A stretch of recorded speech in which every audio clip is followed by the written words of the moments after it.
here had our name on it.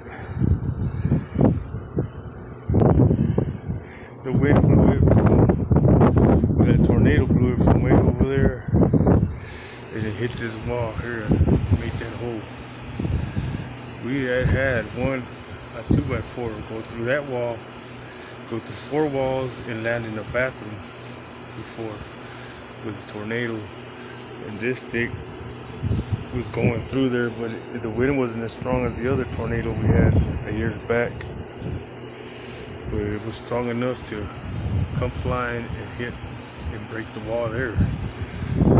Came from way over there. As you can see, all that dirt just lifting up again. It's getting pretty bad. You see the storm's building up again. Stick it back in this ground here. This is a souvenir reminder how lucky we got that we didn't die. But look, there's a hole on the wall, man. That's the old hole I already patched up before. Old 2x4, like I said, a 2x4 went through that.